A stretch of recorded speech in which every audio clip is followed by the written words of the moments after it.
தாவீது சொல்ற என்ன சொல்றாருன்னா, சங்கீதம் 18:35 வாசிங்க. சங்கீதம் 18:35.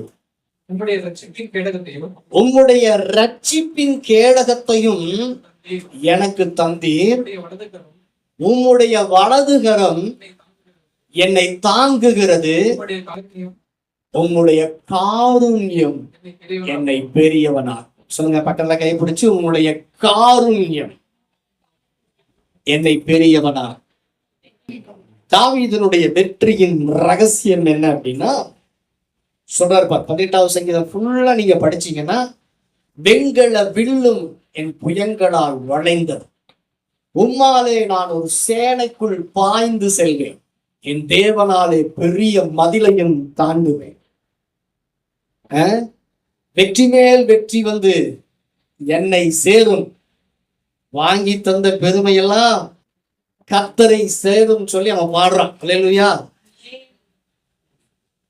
அவன் பாடிட்டான், நீங்க பாடுறதுக்கு முன்னாடி.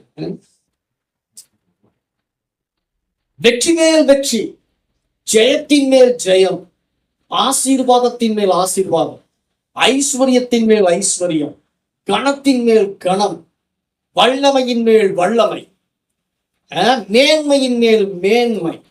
இதெல்லாம் தாவீதுக்கு வந்ததுக்கு ஒரே ரீசன். அவர் என்ன சொல்றாரு, காரணம் என்ன சொல்றாருன்னா, என் ஞானத்தினால் நான் பெரிய ஆள் ஆகிறேன். பெரிய ஆள் ஆயிட்டார். ஆண்டவர் சொல்றாரு, உலகத்தில் இருக்கிற பெரிய ஆள்களுக்கு ஒத்த நாமத்தை நான் உங்களுக்கு தரித்தேன்னு தாவீதை பார்த்து சொல்றாரு. சகல ராஜ்யங்களும் தாவீதுக்கு கப்பங்கட்டினர். பெலிஸ்தியர்கள், அமிலேக்கியர்கள், அம்மோனியர்கள், மோவாபியர்கள் எல்லாருமே தாவீதுக்கு சரண்டர் ஆயிட்டாங்க. தாவீதை பெரிய ஆள் ஆக்கிட்டார். நீங்க தாவீதை போய் கேட்டீங்கன்னா, நீங்க பெரிய ஆள் ஆயிட்டீங்க, என்ன ரகசியம், என்ன சீக்ரெட்? கவனிக்கணும். ஒவ்வொரு பரிசுத்தவான்களுடைய வெற்றிக்கு பின்னாடி ரகசியம் இருக்குது. அந்த ரகசியத்தை அவங்க சிம்பிளா சொல்லிடுவாங்க.